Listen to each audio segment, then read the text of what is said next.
بہت سارے لوگ رمضان میں مسائل کے سلسلے میں جو ہے کنفیوز ہو جاتے ہیں. کٹنگ کرنے کا مسئلہ آتا ہے, بہت سارے لوگ پوچھتے ہیں, ہر سال رمضان میں پوچھتے ہیں, ہوتا ہے بھولے جاتا ہے یا معلوم نہیں ہوتا ہے. آپ کی بھی ذمہ داری ہے, آپ علماء سے پوچھے, گوگل سے نہ پوچھے, یوٹیوب سے نہ پوچھے, علماء سے پوچھے. علامہ گوگل, علامہ یوٹیوب آپ کو جو ہے گمراہی کا راستہ بتلا سکتا ہے, علماء نہیں بتائیں گے. بہرحال تو رمضان میں جو ہے بہت سارے لوگوں کو کٹنگ کرنا ہوتا ہے روزہ رکھ کر کے.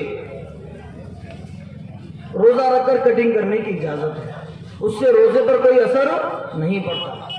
رمضان میں بہت سارے لوگ یہ پوچھتے ہیں کہ روزہ رکھ کر ناخن کاٹ سکتے ہیں.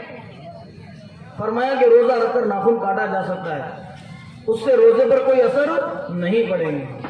بہت سارے لوگ پوچھتے ہیں کہ رمضان میں کیا سر درد ہونے سے زنڈوم لگایا جا سکتا ہے؟ بالکل لگایا جا سکتا ہے, اس سے روزے پر کوئی اثر نہیں پڑے گا. اسی طرح بہت سارے لوگ پوچھتے ہیں کہ رمضان مبارک میں انجیکشن لگوانا ہو تو کیا لگا سکتے ہیں؟ بالکل لگا سکتے ہیں, اس سے روزے پر کوئی اثر نہیں پڑے گا. بہت سارے لوگ پوچھتے ہیں کہ رمضان مبارک میں گلوکس لگا سکتے ہیں؟ اجازت ہے لگانے کی, بالکل لگا سکتے ہیں, اس سے روزے پر کوئی اثر نہیں پڑے گا. بہت سارے لوگ پوچھتے ہیں کہ رمضان مبارک میں داڑھ میں درد ہے, ناخن دانت نکالنا ہے تو کیا اس سے روزے پر کوئی اثر پڑے گا؟ تو یہاں پر ایک چیز یاد رکھنا ہے, دانت نکالنے سے روزہ نہیں ٹوٹے گا, البتہ دانت نکالنے کے بعد جو خون ہے وہ خون باہر پھینکنا پڑے گا. اگر حلق کے اندر چلا گیا تو اس کی مقدار دیکھیں گے کہ وہ مقدار تھوک سے زیادہ ہے خون کی, تو آپ کا روزہ ٹوٹ گیا. نہیں, اس سے کم تھی, مختصر تھی, تو اس سے روزہ نہیں ٹوٹے گا. بعض لوگوں کو جو ہے روزے کی حالت میں خے ہوتی ہیں, خود بخود اگر ہو جائے تو اس سے روزہ نہیں ٹوٹتا. ہاں, جان بوجھ کے کر لے تو روزہ ٹوٹ جائے گا, جان بوجھ کے کر لے تو روزہ ٹوٹ جائے گا. اسی طرح بہت سارے نوجوان ساتھی ہیں رمضان میں جو ہے سحری کر کے سو جاتے ہیں, تو بعض کو جو ہے احتلام ہو جاتا ہے, تو وہ سمجھتے ہیں کہ روزہ ٹوٹ گیا, اس سے روزہ نہیں ٹوٹتا, اس سے روزہ نہیں ٹوٹتا. ہاں, اسی طرح جو ہے کوئی آدمی کھڑا تھا, اچانک جو ہے مکھی حلق کے اندر چلی گئی, تو اس سے روزہ نہیں ٹوٹتا. ہاں, سگریٹ پینے سے, تمباکو کھانے سے, گٹکا کھانے سے روزہ ٹوٹ جائے گا, روزہ ٹوٹ جائے گا. اسی طرح جو ہے سرما لگانے سے روزہ نہیں ٹوٹے گا, روزہ نہیں ٹوٹے گا.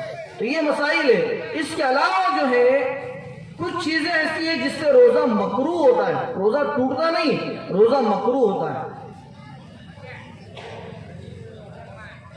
جیسے دھواں کی جگہ پر جا کر کے جو ہے انسان کھڑا ہے, اگر وہ دھواں اندر چلا گیا تو روزہ ٹوٹ جائیں گے. لیکن ایسی جگہ جا کر کھڑے ہونا جس سے دھواں سے آپ کے روزے پر اثر پڑ رہا, آپ کا روزہ مکروہ ہو جائے.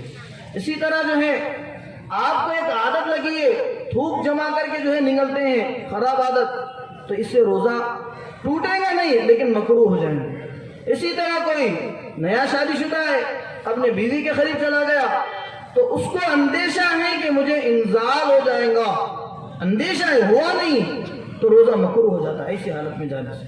ہاں, انزال ہو گیا تو پھر روزہ ٹوٹ جائیں گے.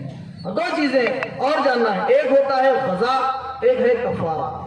اگر کسی کا روزہ ٹوٹ گیا جس میں اس کی غلطی نہیں تھی, مثال کے طور پر سو گیا تھا, احتلام ہو گیا, اس کو علم نہیں تھا, وہ یہ سمجھا کہ میرا روزہ ٹوٹ گیا ہے, اور وہ کھا لیا, تو اس سے اس کو روزہ قضا کرنا پڑتا ہے, یعنی ایک روزے کے بدلے میں ایک روزہ رکھنا پڑتا ہے. عورت تھی, روزہ رکھی ہوئی تھی, اس کو جو ہے منتھلی پیریڈ آ گیا, اب اس کا روزہ ٹوٹ گیا. اب اس کی ذمہ داری ہے کہ جتنے روزے اس کے چھوٹ گئے بعد میں ان روزوں کی وہ قضا کر لیں. ایک ہے کفارہ. کفارہ جو ہے جان بوجھ کر توڑنے سے کفارہ آتا ہے. ہمارا اگر اس میں دخل ہے روزہ توڑنے میں, بھوک لگی تھی, دوا کو برداشت نہیں کرا, کھانے چھوڑا, بھول کے کھا لیا تو روزہ نہیں ٹوٹے گا. بھوک لگی تھی, کھا لیا, جان کا خدشہ ہو تو بات الگ ہے, جان کا خدشہ نہیں تھا, کھا لیا برداشت نہیں کر کے, اس سے روزہ قضا اور کفارہ دونوں لازم ہوں. کفارہ کیا ہے